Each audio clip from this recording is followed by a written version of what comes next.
امثال اور اس کا 23واں باب جو 35 آیات پر مشتمل ہے۔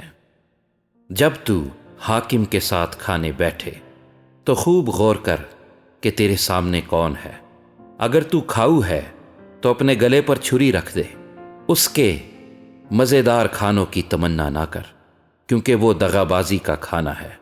مالدار ہونے کے لیے پریشان نہ ہو، اپنی اس دانش مندی سے باز آ۔ کیا تو اس چیز پر آنکھ لگائے گا جو ہے ہی نہیں؟ کیونکہ دولت یقیناً عقاب کی طرح پر لگا کر آسمان کی طرف اڑ جاتی ہے۔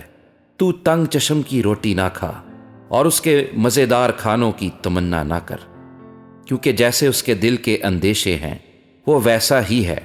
وہ تجھ سے کہتا ہے کھا اور پی، لیکن اس کا دل تیری طرف نہیں۔ جو نوالا تو نے کھایا ہے تو اسے اگل دے گا، اور تیری میٹھی باتیں بے سود ہوں گی۔ اپنی باتیں احمق کو نہ سنا، کیونکہ وہ تیرے دانائی کے کلام کی تحقیر کرے گا۔ قدیم حدود کو نہ سرکا اور یتیموں کے کھیتوں میں دخل نہ کر، کیونکہ ان کا رہائی بخشنے والا زبردست ہے، وہ خود ہی تیرے خلاف ان کی وکالت کرے گا۔ تربیت پر دل لگا اور علم کی باتیں سن۔ لڑکے سے تادیب کو دریغ نہ کر، اگر تو اسے چھڑی سے مارے گا تو وہ مر نہ جائے گا، تو اسے چھڑی سے مارے گا اور اس کی جان کو پاتال سے بچائے گا۔ اے میرے بیٹے، اگر تو دانا دل ہے تو میرا دل، ہاں میرا دل خوش ہوگا، اور جب تیرے لبوں سے سچی باتیں نکلیں گی تو میرا دل شادمان ہوگا۔ تیرا دل گنہگاروں پر رشک نہ کرے، بلکہ تو دن بھر خداوند سے ڈرتا رہ، کیونکہ اجر یقینی ہے اور تیری آس نہیں ٹوٹے گی۔ اے میرے بیٹے، تو سن اور دانا بن اور اپنے دل کی رہبری کر۔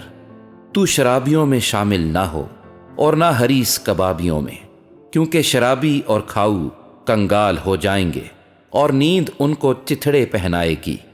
اپنے باپ کا جس سے تو پیدا ہوا شنوا ہو، اور اپنی ماں کو اس کے بڑھاپے میں حقیر نہ جان۔ سچائی کو مول لے اور اسے بیچ نہ ڈال، حکمت اور تربیت اور فہم کو بھی۔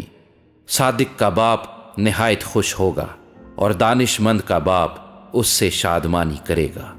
اپنے ماں باپ کو خوش کر، اپنی والدہ کو شادمان رکھ۔ اے میرے بیٹے، اپنا دل مجھ کو دے، اور میری راہوں سے تیری آنکھیں خوش ہوں گی، کیونکہ فاحشہ گہری خندق ہے اور بیگانہ عورت تنگ گڑھا ہے۔ وہ رہزن کی طرح گھات میں لگی ہے اور بنی آدم میں بدکاروں کا شمار بڑھاتی ہے۔ کون افسوس کرتا ہے، کون غمزدہ ہے، کون جھگڑالو ہے، کون شاکی ہے، کون بے سبب گھائل ہے، اور کس کی آنکھوں میں سرخی ہے؟ وہی جو دیر تک مے نوشی کرتے ہیں، وہی جو ملائی ہوئی مے کی تلاش میں رہتے ہیں۔ جب مے لال لال ہو، جب اس کا عکس جام پر پڑے، اور جب وہ روانی کے ساتھ نیچے اترے تو اس پر نظر نہ کر، کیونکہ انجام کار وہ سانپ کی طرح کاٹتی اور افعی کی طرح ڈس جاتی ہے۔ تیری آنکھیں عجیب چیزیں دیکھیں گی، اور تیرے منہ سے الٹی سیدھی باتیں نکلیں گی، بلکہ تو اس کی مانند ہوگا جو سمندر کے درمیان لیٹ جائے، یا اس کی مانند جو مستول کے سرے پر سو رہے۔ تو کہے گا انہوں نے تو مجھے مارا ہے پر مجھ کو چوٹ نہیں لگی، انہوں نے مجھے پیٹا ہے پر مجھے معلوم بھی نہیں ہوا۔ میں کب بیدار ہوں گا، میں پھر اس کا طالب ہوں گا۔